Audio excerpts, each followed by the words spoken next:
Allô, soyez les bienvenus encore à notre sondée des Écritures. C'est vraiment un moment où le Seigneur nous regroupe à ses pieds pour pouvoir écouter de sa parole et surtout ce qu'il en a ou en est pour nous. Dans les études précédentes, nous avons appris beaucoup de choses et aujourd'hui, voilà, nous allons aller dans cette étude spéciale. Euh, nous allons avoir un mot de prière avant de continuer. Éternel, Dieu Tout-Puissant, te remercions ce jour. Nous t'exaltons, te glorifions parce que tu nous as donné l'opportunité d'écouter cette parole. Nous prions, Seigneur, ce que tu en as pour nous. Aide-nous, Seigneur, à l'entendre et la mettre en pratique au nom de Jésus. Guide-nous dans cette étude. Parle à nous et parle à nos cœurs. Parle à notre âme et parle à nos esprits. De la manière dont, Seigneur, tu veux et que tu nous guides dans la compréhension et dans la pratique de cette parole. Merci Seigneur parce que tu nous as exaucés. Au nom puissant de Jésus, nous avons prié. Amen. Chers frères et sœurs, aujourd'hui nous avons une étude spéciale que nous allons étudier et nous considérons le thème l'acte de gagner les âmes. L'acte de gagner les âmes. Et nous allons considérer notre verset mémorisé dans le livre de Psaume chapitre 68. Psaume 68, Psaume 68, verset 11. Le Seigneur a donné la parole, grande était la compagnie de ceux qui la publiaient. Le Seigneur a donné la parole, grande était la compagnie de ceux qui la publiaient. Psaume 68, le verset 11. Allons dans notre test. Nous continuons notre test de l'étude dans l'Acte chapitre 16, le verset 1 jusqu'au verset 10. Acte chapitre 16, lisons à partir du verset 1 jusqu'au verset 10. Lisons la parole de Dieu ensemble. Il se rendit ensuite à Dèbe et à Lystre. Et voici, il y avait là un disciple nommé Timothée, fils d'une femme juive, fidèle et d'un père grec. Les frères de Lystre et de l'Icône rendaient de lui un bon témoignage. Paul voulait l'amener avec lui, et l'ayant pris, il le circoncis à cause des Juifs qui étaient dans ces lieux-là, car tous savaient que son père était grec. En passant par les villes, il recommandait aux frères d'observer les décisions des apôtres et des anciens de Jérusalem. Les églises se fortifiaient dans la foi et augmentaient en nombre de jour en jour. Ayant été empêché par le Saint-Esprit d'annoncer la parole dans l'Asie, il traversait la Phrygie et le pays de Galatie. Arrivé près de la Mysie, il se disposait à rentrer en Bithynie, mais l'Esprit de Jésus ne lui le permit pas. Ils franchirent alors la Mysie et descendirent à Troas. Pendant la nuit, Paul eut une vision. Un Macédonien lui apparut et lui fit cette prière: passe en Macédoine, secours-nous. Après cette vision de Paul, nous cherchâmes aussitôt à nous rendre en Macédoine, concluant que le Seigneur nous appelait à y annoncer la bonne nouvelle. Aujourd'hui, comme je l'ai dit, nous considérons l'acte d'annoncer la bonne nouvelle. Et nous voyons que le Seigneur nous annonce à une tâche centrale que Jésus a confiée à l'Église et les conséquences qui vraiment si nous ne le faisons pas. Nous voyons que le Nouveau Testament sur les évangiles, ou bien s'ouvre sur les évangiles de Matthieu, Marc, Luc et Jean, reflétait la vie et le ministère de Jésus-Christ sur la terre pendant qu'il était sur cette terre. Alors, Jésus étant sur cette terre, en Actes chapitre 10, le verset 38, la Bible dit qu'il allait de lieu en lieu faisant du bien, guérissant tous ceux qui étaient sous l'empire du diable. Il prêchait l'évangile du royaume de Dieu, la révélation de Jésus-Christ dans les évangiles vraiment montre que il est mort. Il a été enseveli. Et il est ressuscité afin que le monde par lui puisse connaître la puissance, ou bien puisse connaître, le reconnaître et être sauvé. Alors, que dirons-nous maintenant? Et quelle sera la tâche centrale que Jésus a confiée à l'Église? Et quelles sont vraiment les conséquences de ceux qui vont la négliger? C'est une loi que le Seigneur Jésus-Christ lui a donnée avant de partir du ciel. À la fin de son message sur terre, Jésus a souligné à ses disciples représentants de l'Église. Il les a donné la tâche qu'il confiait entre leurs mains. Ceci exprimait simplement que l'évangile, ou bien l'évangélisation ou la grande commission est imposée à l'Église. C'est une responsabilité à toute personne étant née de nouveau et appelée dans le service de Dieu. La Bible a dit que Jésus a dit: allez dans le monde entier et prêchez l'évangile à toute la créature. Le Seigneur s'attend de ce que l'Église doit faire, sans aucun nombre ou bien aucun membre qui sera séparé ou exempté. Il révèle le défi de répandre l'évangile. L'importance de l'évangile est soulignée par les quatre livres. Ce qui c'est le premier livre qui est Matthieu, deuxième suivi par Marc, le troisième c'est Luc et Jean qui est le quatrième. Mais quand on voit le livre de Marc, on voit que Marc met l'accent sur le destin éternel de chacun. S'il entendait et croyait, il serait sauvé. Sinon, ils seront damnés. L'affection de l'Église au monde, comme aussi Luc a dit, ne sera pas complète sans la prédication de l'Évangile, la repentance et du salut du péché. Cela devient la seule activité de l'Église primitive. L'histoire dans les Actes des Apôtres n'était donc pas de la construction de leur propre lieu de réunion, ni la simple administration de l'Église ou l'implication sociale dans les divers endroits où les disciples étaient vraiment dispersés. C'est l'histoire de leurs activités d'évangélisation en observant le commandement que le Seigneur les a donné avant de quitter ce monde. C'est ce qu'ils faisaient. Parce que Jésus les a donné un commandement. Et quand ils partaient, il les a dit: allez partout dans tout le monde entier et prêchez l'évangile à toute la créature. Nous allons considérer quelques points. Le premier point, nous allons considérer la passion d'un gagneur d'âme. La passion d'un gagneur d'âme. La passion d'un gagneur d'âme. En regardant ici, nous voyons que la passion ou bien la compassion pour le monde pécheur est vraiment mourant et vraiment caractéristique de notre Dieu d'amour et du Seigneur Jésus-Christ. Dieu a vraiment, la Bible dit dans Romains chapitre 2 verset 3, que Dieu a tant aimé le monde qu'il a donné son Fils unique afin qu'il croit lui ne périsse plus, mais qu'il a quoi? La vie éternelle. Dieu même parle au début, il est l'amour. Il a aimé l'homme. C'est la raison qu'il a donné son Fils unique. Et Jésus aussi vient dans cette terre parce qu'il a tant aimé le monde qu'il mourut à cause de toi et moi, à cause de tous les péchés. Il est mort pour moi et toi quand on était pécheurs. Il est toujours aussi mort pour tous ceux qui sont encore dans le péché. Il est mort pour leur salut. Alors, il n'est pas surprenant que vraiment cette vertu a été trouvée chez les apôtres Paul, même chez l'apôtre Paul, les apôtres. Il devait même en être ainsi avec les croyants. Lorsque nous nous repentons du péché et que nous sommes convertis à Christ, l'Esprit de Dieu nous communique la nature, nous donne la nature de Dieu et les caractéristiques morales de Dieu, le Père même et Jésus-Christ notre Seigneur. Alors, la force secrète et propulsive des activités d'évangélisation de Paul était sa passion pour les âmes.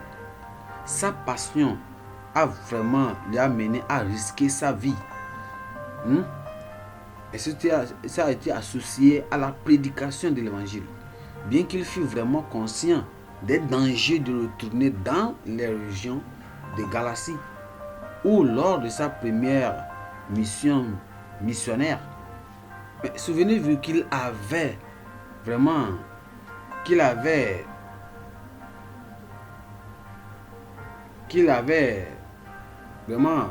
combattu et pour le travail que le Seigneur lui a donné. On l'a vraiment lâché et battu vraiment à cause de la parole. Mais il était déterminé à prêcher la parole de Dieu. Nous devons avoir la passion avant de pouvoir être identifiés.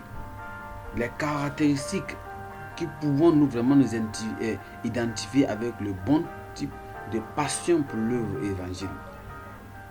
C'est que nous devons être passionnés. Nous devons avoir la compassion, l'amour envers ceux qui sont dans le péché. Nous avons la passion vers eux et nous voulons qu'ils soient sauvés. Parce que nous voyons que la passion pour les âmes permet aux gagneurs d'âmes d'exprimer un intérêt pieux et une amitié envers les gens, surtout les pécheurs. Un vrai gagneur d'âmes comme Paul ne peut pas être un reclus. Ce n'est pas donc une bonne pratique de rester à l'écart des gens en raison de leur péché, de se séparer de ces personnes qui sont dans le péché. Non.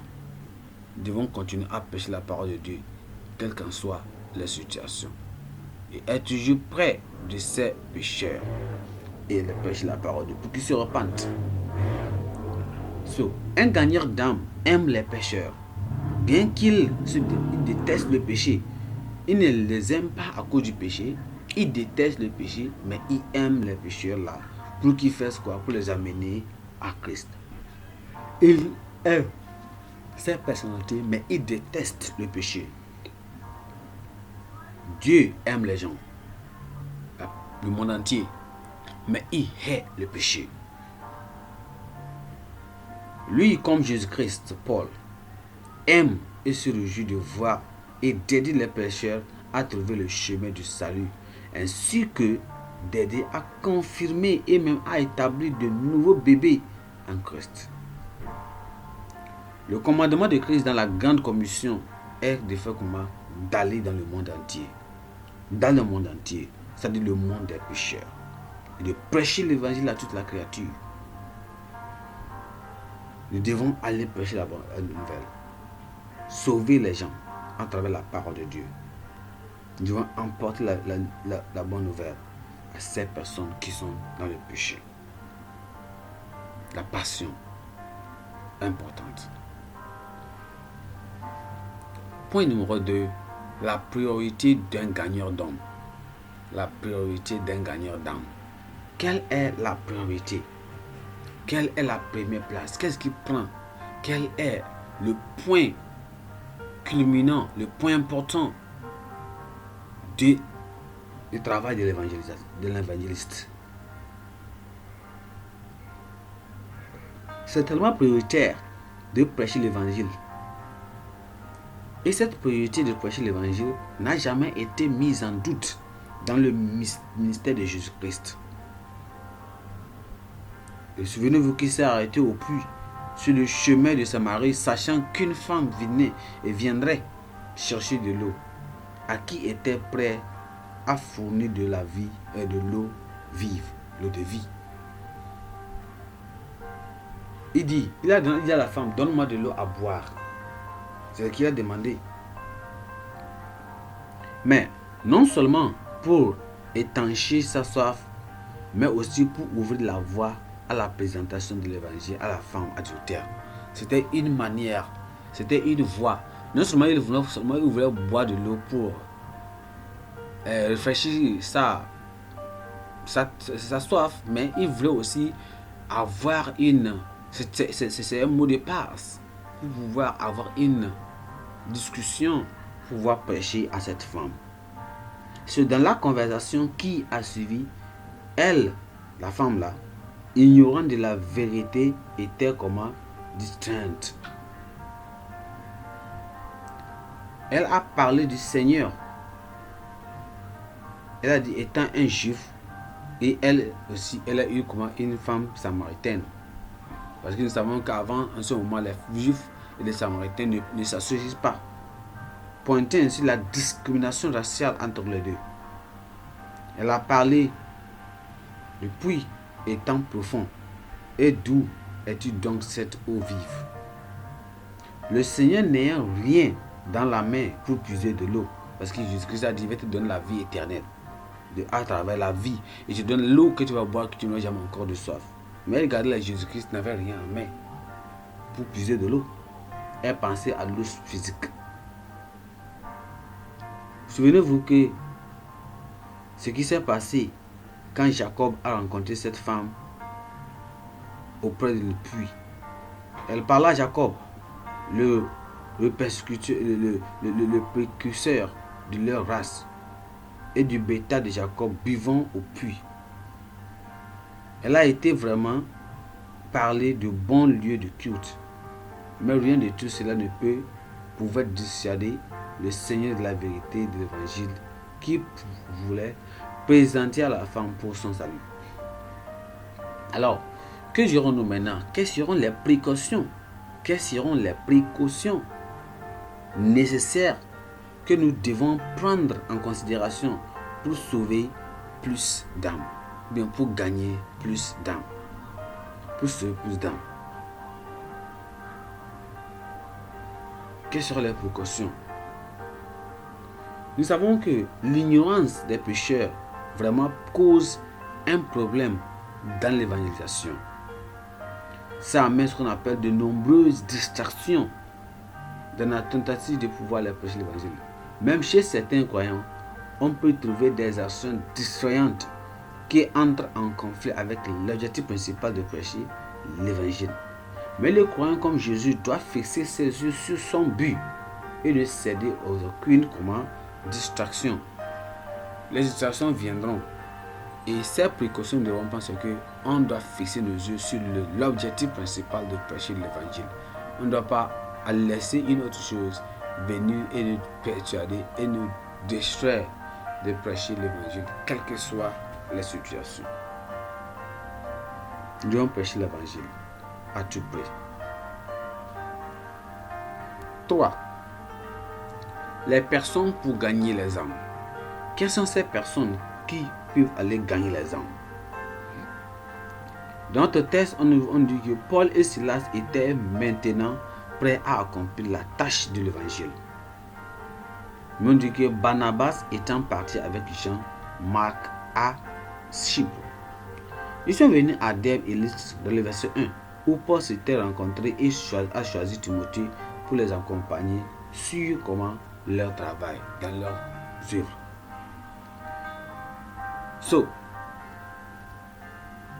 On dira maintenant quelles seront les qualités qu'un gagnant d'âme doit avoir. Quelles sont les qualités? Qui est qualifié d'aller prêcher la bonne nouvelle? Premièrement, cette personne doit être sauvée du péché par la grâce de Dieu. Cette personne doit avoir le salut, être sauvée par le sang de l'agneau. Deuxièmement, il doit posséder un bon caractère. Cette personne doit avoir un bon caractère. Troisièmement, il doit avoir ce qu'on appelle l'expression de l'intérêt divin et l'amitié des gens dans l'environnement. L'expression de l'intérêt divin et l'amitié des gens dans l'environnement. Quatrièmement, ce gagnant d'âme doit aimer les pécheurs et il doit faire détester les péchés. Il aime les pécheurs, mais il déteste les péchés qui sont en eux. Ce n'est pas permis à un pécheur d'aller prêcher la bonne nouvelle. Un pécheur ne peut pas prêcher la parole de Dieu parce qu'il n'est pas sauvé. Il ne possède pas non plus un bon caractère. Il n'a pas l'expression de l'intérêt divin parce qu'il n'est pas lié avec Dieu. Il doit avoir l'amitié des gens dans son environnement. Il doit aussi aimer les pécheurs, mais non aimer leurs péchés. Tellement important. C'est la raison pour laquelle un pécheur ne peut pas aller prêcher la parole de Dieu. Parce qu'il n'est pas né de nouveau. L'esprit ne l'ouvre pas. Parce que celui-ci, c'est comme il est différent de Dieu. Comment il peut aller prêcher la parole de Dieu? Ce n'est pas possible. 4. La précaution, bien la précaution des gagneurs d'âme. Quelle sera la précaution des gagneurs d'âme? Tout comme un homme d'affaires avisé prend certaines précautions d'investissement ou bien d'épargnement pour lui permettre de maximiser son profit.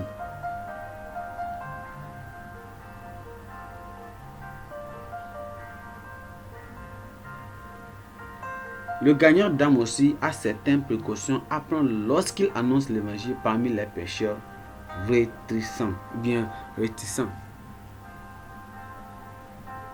Ces pécheurs qui sont tellement blessants, pleins de ressentiment et négligents. Paul a dû voir que Timothée représente un pont vers le pont de Juifs. Sa mère étant juive et vers le pont des non-juifs, son père étant grec. Mais voyant que les Juifs n'accepteraient pas que Timothée soit encore incirconcis, Paul a accompli le rite en le circoncisant afin d'atteindre les Juifs.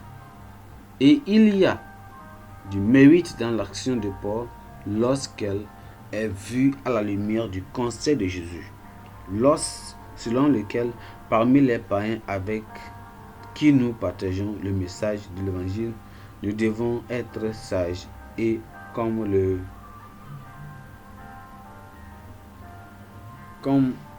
serpent dans l'Ancien Testament, mais vraiment inoffensif.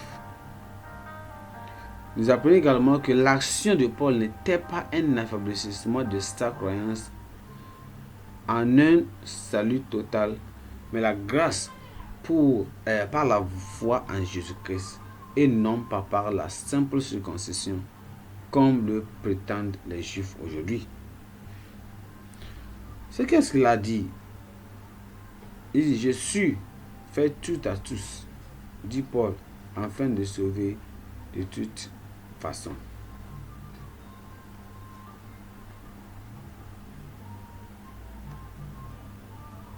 Point numéro 4 et 5.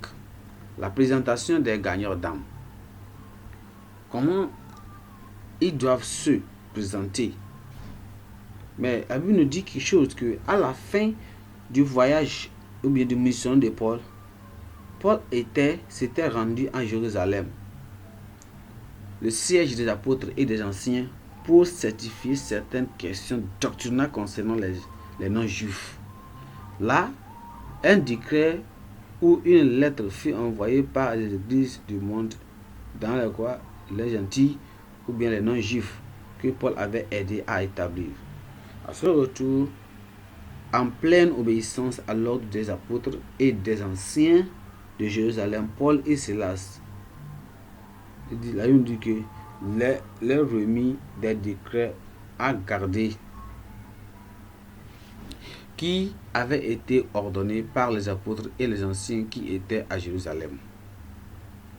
Alors, la Bible dit que nous devons, dans Jude, que nous devons combattre pour la foi, une foi transmise ou donnée aux saints. Ce que nous présentons comme l'évangile est tellement important pour Dieu. Ce qui n'est pas l'évangile total de la repentance et de la mission des pécheurs par la grâce et par la foi en Jésus-Christ. Celles et les enseignants et les doctrines de Christ contribuent à l'essence de la croix de Christ.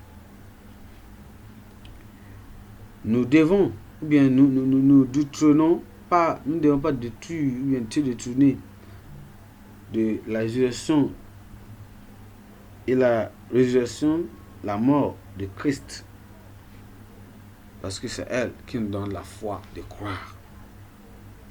La parole de Dieu ne faut ni ajouter ni soustraire un iota.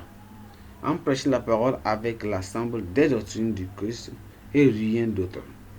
Les églises qui étaient vraiment affirmées dans la foi étaient leur nombre d'augmenter. Nous devons le faire. Et en le faisant, le Seigneur va nous bénir au nom de Jésus.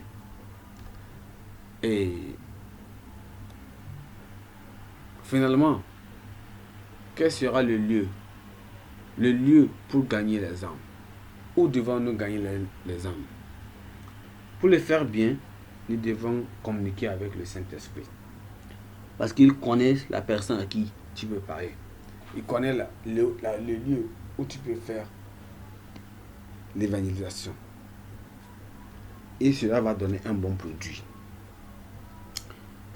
Le choix d'où ou à qui prêcher la parole de Dieu, l'évangile, est tellement important. Surtout à un moment privatif. Le Saint-Esprit, c'est lui qui peut nous guider cela. L'évangélisation, c'est comme cueillir les fruits d'un arbre. Certains fruits peuvent être suffisamment mûrs pour la récolte. D'autres ne sont peut-être pas encore prêts. Cueillir tous les fruits de l'arbre sans discernement, mûrs ou pas mûrs, causera des ravages entre les sexes. C'est la leçon que Paul devrait apprendre. Bien que l'évangile soit destiné à toute créature, partout, jusqu'à l'extrémité de la terre, tous les endroits ne sont pas mûrs. Tous les endroits ne sont pas mûrs pour la moisson de l'évangile en même temps. C'est le Saint-Esprit sait qui est mûr pour l'évangile à un moment donné pour que le Seigneur ou bien le gagnant d'âme, l'évangéliste, jette sa nette et pouvoir moissonner des vrais poissons. Donc, nous devons noter cependant qu'un fruit qui n'est pas mûr pour être récolté un jour devrait ou bien deviendra mûr un autre jour. Par exemple, la Galatie, la Bithynie et le reste de l'Asie reste à l'époque de la même chose à l'époque. Silas et Timothée ont été interdits par le Saint-Esprit de prêcher la parole, ont finalement reçu l'évangile et de nombreuses personnes dans cette région ont été sauvées. Les leçons de cela incluent la dépendance totale des apôtres à la direction de Dieu. Ils n'ont pas agi par leurs propres imaginations, leurs propres sentiments, leurs propres pensées. Ils étaient sensibles au Saint-Esprit qui leur interdisait d'aller dans certains lieux, certains endroits, mais leur permettait d'aller à Macédoine pour leur annoncer l'évangile. Finalement, nous devons savoir que l'évangélisation efficace implique d'avoir la bonne passion. Nous devons avoir la bonne passion. On apprend aujourd'hui que c'est une loi d'aller prêcher la parole de Dieu. Et pour bien le faire et avoir du succès, nous devons avoir une bonne passion. Nous devons être dirigés par la bonne priorité, par les bonnes personnes qui permettent de prendre les bonnes précautions pour faire la bonne présentation au bon endroit.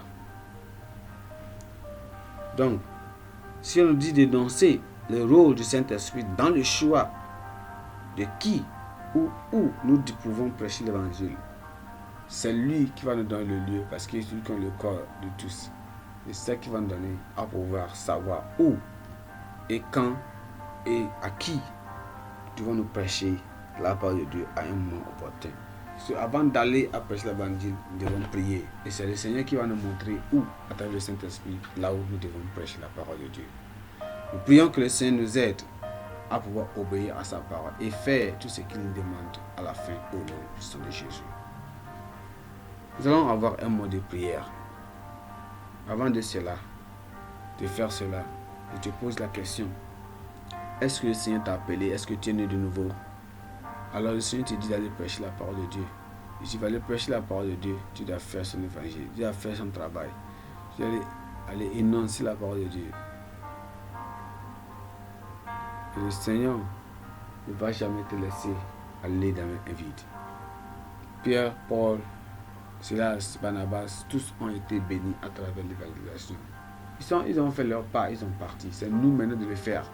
Et puis que le Seigneur va nous aider, et en le faisant, des bénédictions, des miracles nous vont nous suivre au nom puissant de Jésus. Nous allons prier. Père, nous te remercions, nous te glorifions, nous t'exaltons pour cette opportunité que tu nous as donnée.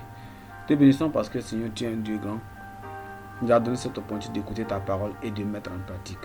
Notre prière, Seigneur, nous prions que aide-nous à prêcher la parole de Dieu, n'importe où nous sommes, à mettre la parole de Dieu, la prédication de la parole de Dieu en première position et à aussi à dire ce que Seigneur tu veux que nous fassions et que ton esprit soit avec nous. Seigneur, aide-nous à ouvrir nos bouches et prêcher cette parole à chaque moment, chaque jour, n'importe où nous nous trouvons, nous prêchons cette parole. Merci Seigneur parce que tu nous as exaucés. Au nom précieux de Jésus, nous avons prié. Amen. Merci.